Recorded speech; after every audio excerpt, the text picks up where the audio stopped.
So that's a really interesting stat. 90% of an organization's data is in unstructured data. So even just at that level, clearly there's an opportunity to go after.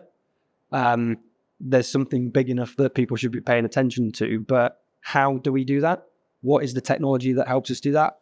Mike, can you just give us some insight of like what's been our approach as Oakland to how we grab hold of that opportunity?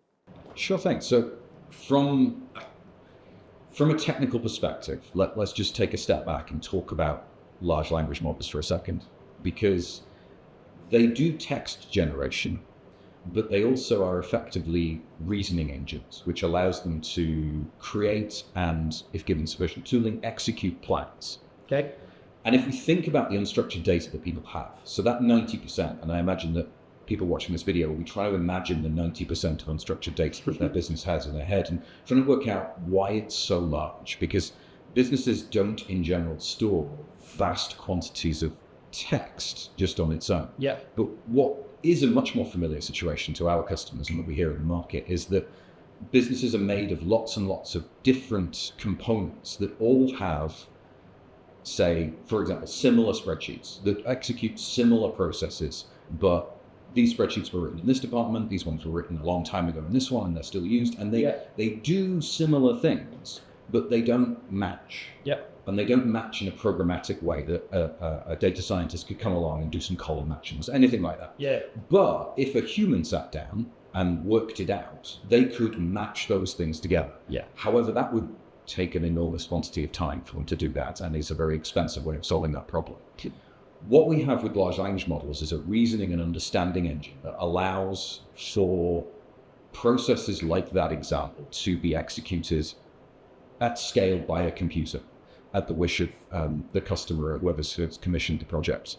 And that really is what is new technically, is that we've got computers that can understand and reason, and then they can, in our agent framework, take actions in the real world. And this is another thing that we're trying to get our customers and the market to think about, is to move away from the call and response chatbot nature of large language models. Yeah. Because when you think about AI, a lot of people are thinking about ChatGPT, or they're thinking about their favorite chatbot interface. And that really is, I ask you a question and you give me an answer. Yeah.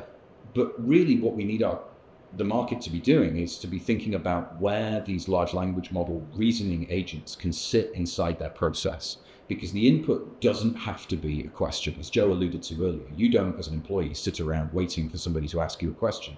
You take actions in and of yourself, given the responses and the things you have going on in your environment. That's what agents can do. If given the right inputs, and that input doesn't have to be a question, it can be a spreadsheet, it can be a piece of data, it can be a time of day. They can then execute plans that they have reasoned out for themselves on top of this 90% of unstructured data to get it to talk to the business at large and derive insights from it.